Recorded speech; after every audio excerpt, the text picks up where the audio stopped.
Oi, gente, hoje é sexta-feira, dia de filosofia popular, e eu quero falar com vocês sobre um episódio de Black Mirror. É um seriado que está disponível no Netflix, se chama Rachel, Jack and Ashley 2, que é muito interessante sobre a discussão da tecnologia, como o Black Mirror faz, mas o interessante desse episódio é que ele mostra simultaneamente, no mesmo episódio, o lado bom da tecnologia e um lado ruim da tecnologia. E de certa forma acaba fazendo a gente reflexão que a bondade ou a ruindade não está intrinsecamente na tecnologia, mas está na forma como a gente a utiliza, como os seres humanos a utilizam. E mais do que isso, eu acho que faz também a gente refletir sobre a questão da automação, porque se até mesmo um trabalho criativo puder ser gradualmente substituído por robôs e por tecnologia, que trabalho não pode ser substituído? Praticamente qualquer trabalho pode ser substituído, e isso vai forçar a humanidade a ter que repensar o que é que pensa sobre trabalho, como é que isso vai ser organizado, o que é uma reflexão muito importante, eu acho, para o futuro da humanidade, para a gente começar a pensar agora, não esperar a tragédia acontecer e milhões de pessoas ficarem sem emprego para a gente começar a pensar, porque aí pode ser que o sofrimento das pessoas seja muito grande. Né? Enfim, se você chegou agora, o canal é a Nova Máquina do Tempo, eu sou André Teixeira Jacobina, que a gente fala de política, de ciência e de filosofia.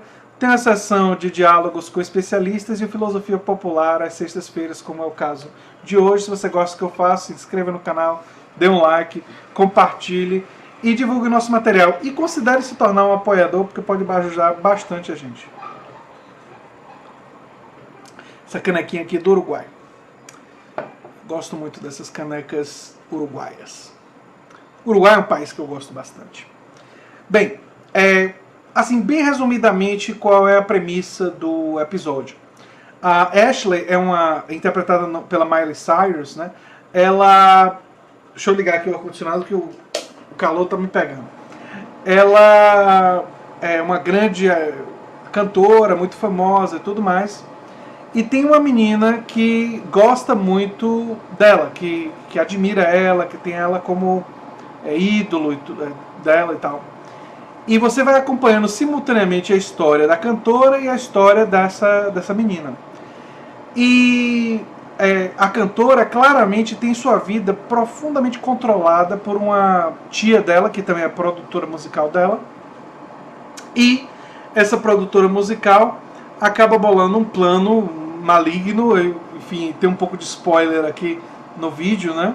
Mas de controlar totalmente e de manter quase como uma espécie de escravidão, eu não vou entrar nos detalhes, mas usando da tecnologia para criar uma espécie de holograma e a tecnologia sintetizando a voz dela e tudo mais para substituir a verdadeira Ashley. E paralelamente a esse plano maligno, ou seja, a tecnologia sendo usada para uma coisa terrível, nós temos o fato de que várias bonecas foram feitas com a personalidade da Ashley, robôs mesmo, e que em vez de programar o robô, eles pegaram o cérebro dela e mapearam e colocaram no robozinho e simplesmente criaram um inibidor que impedia ela de dizer exatamente o que ela pensava e tudo mais.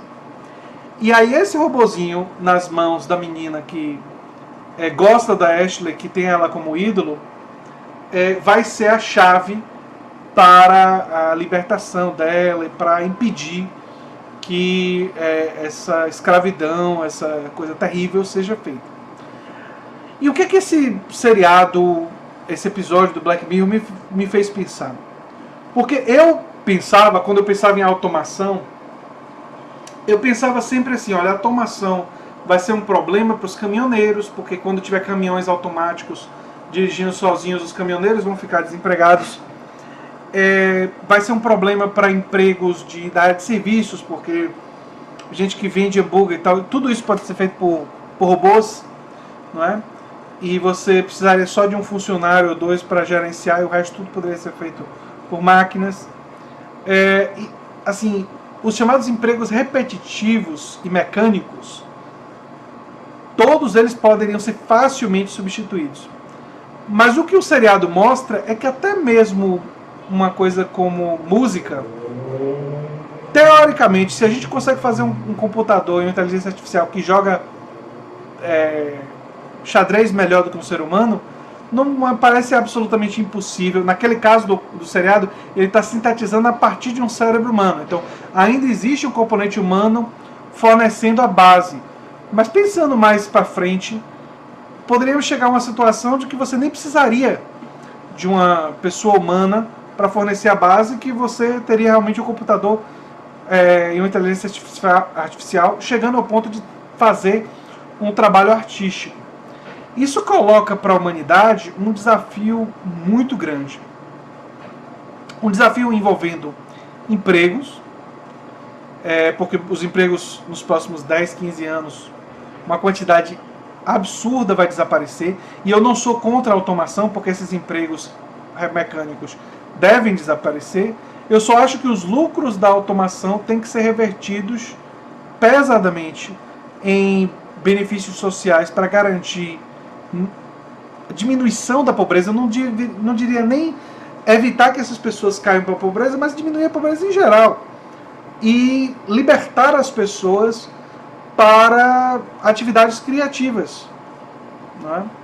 Atividades de reflexão. Eu fico pensando sobre seres humanos fazendo atividades repetitivas e quantas poesias, quantas músicas, quantos livros nós perdemos porque as pessoas estavam presas ali fazendo aquela atividade repetitiva. Então, de certa forma, a tecnologia libertar essas pessoas é importante, mas nós vamos ter que fazer uma mudança na nossa sociedade para que nessa transição elas não caiam na pobreza e para que elas possam ser produtivas de outra forma. Isso envolve muita criatividade. Quando eu falei sobre isso em um vídeo antigo meu, antigo assim, há poucos dias, em 3 ou 4 dias, foi pouquíssimo tempo, as pessoas levantaram Modern Economics, né? Modern Monetary Economics, que na verdade é MMT, me esqueci agora o que é que o T significa, mas é de economia monetária moderna, e que seria poderia ser uma solução. E eu alertei que a longo prazo imprimir dinheiro pode ter consequências não muito positivas, reduzindo o valor do dinheiro e tudo mais. Não reduz instantaneamente, não é o único fator que mexe com o valor do dinheiro, mas se você imprimir 2, 3 trilhões e colocar na economia, tem um determinado momento que o dinheiro tende a valer menos, né?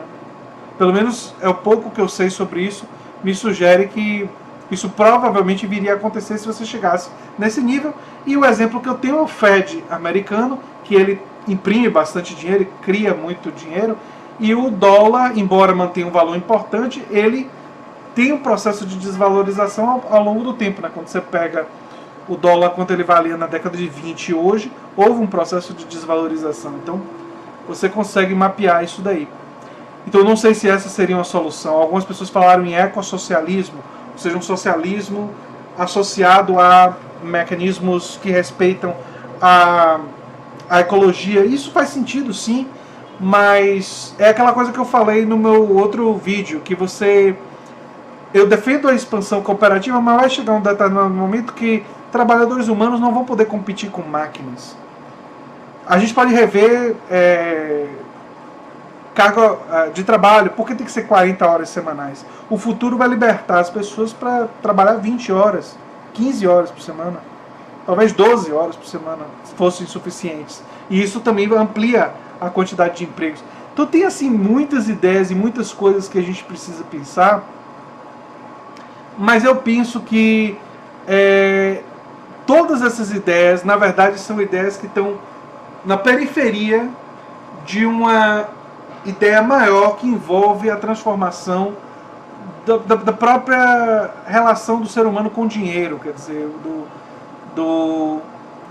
e acesso a serviços, quer dizer, nós teremos que caminhar para uma concepção de que vários serviços e vários acessos básicos teriam que ser universais e restritos E aí eu estou falando da superação de uma sociedade de escassez. Aí uma transformação macroeconômica, não tem nada a ver com uma medida específica de a gente... Não, aqui a gente vai reduzir a carga horária, vai ter mais emprego e tal. Não. Eu estou falando de uma coisa de a gente coletivamente decidir, olha, nós vamos fazer superprodução de determinadas coisas, não vai haver mais escassez desse item, e esse item vai ser garantido universalmente. E aí envolve energia, alimentação, moradia e tudo. É uma transformação gigantesca da sociedade. Eu acho que isso vai ser necessário. E eu estou falando isso refletindo sobre um episódio de Black Mirror, porque Black Mirror faz a gente pensar sobre o futuro. E esses episódios recentes fizeram pensar sobre sexualidade, fizeram a gente pensar sobre aplicativos e uso e vício dos aplicativos, outros episódios, né? E eu acho que uma coisa que a gente vai ter que pensar, sem sombra de dúvida, é a superação da ideia de estruturar nossa economia através dos princípios da escassez. A escassez organiza a nossa economia por uma questão real, ou seja, há escassez e isso mexe com o valor das coisas. Mas eu acho que a gente vai ter que caminhar para um outro modelo. Eu acho que esse modelo, estruturar a alocação de recursos com base nos princípios da escassez, das leis de mercado, vai chegar um determinado momento que nós vamos ter que rever essa estratégia e caminhar para uma sociedade pós-escassez dos itens fundamentais, para poder garantir a todos os seres humanos a oportunidade de se desenvolver, a liberdade de se desenvolver. Porque liberdade que é falada dentro do capitalismo, ela significa muito pouca coisa se você não tem acesso a serviço médico, se você não tem acesso a comida, se você não tem acesso à educação. É uma liberdade completamente falsa. É uma liberdade de morrer de fome e de perpetuar, de se perpetuar a pobreza e a falta de oportunidades. Então é uma liberdade, ao meu ver, inaceitável. Talvez se mais e mais pessoas entenderem que essa forma de liberdade e definir a liberdade dessa forma e não definir a liberdade como a liberdade de poder fazer o que você quiser da sua vida porque você tem o básico de tudo que é essencial para viver garantido, seja uma liberdade que a gente aspire, que a gente lute, que a gente queira, né? E esse episódio do Black Mirror fala justamente da liberdade, porque ela seria uma prisioneira. A Ashley Chu a Ashley Chu não, que é a bonequinha, mas a Ashley, ela seria uma prisioneira para o resto da vida. E eu acho que nós, seres humanos, se nós continuarmos vivendo do jeito que nós estamos vivendo, com essa estrutura econômica, nós seremos uns prisioneiros dela, e prisioneiros dos efeitos deletérios que ela tem sobre o meio ambiente, deletérios e negativos, viu? Que ela tem sobre o meio ambiente, sobre o nosso trabalho, sobre a nossa saúde e sobre a nossa vida de uma forma geral. E até mesmo sobre os nossos valores. Porque eu acho talvez não seja nem a palavra correta, né? Eu tenho uma conclusão que, estou convencido que essa estrutura econômica, ela não só produz produtos, ela produz consciências, e consciências muito individualistas, muito egoístas, muito que geram um certo desapego uns com os outros. Então ela estimula o que há de pior dentro de nós. E vai ser fundamental que a gente esteja disposto a pensar e agir em nome de outras estruturas e de outros caminhos. Enfim. É isso aí, gente. Se você gosta do que eu faço aqui no canal, se lembre sempre de se inscrever, dar um like, compartilhar. E quem sabe se tornar um apoiador para nos ajudar aqui no canal a fazer mais conteúdo. Com apenas R$6 por mês você pode participar do nosso WhatsApp e sugerir temas e, enfim, ajudar a gente a decidir o que a gente vai falar nos próximos vídeos. Recebe conteúdo exclusivo também. Enfim, uma série de vantagens aí para os nossos apoiadores. Um abração e até o próximo vídeo. Tchau, tchau.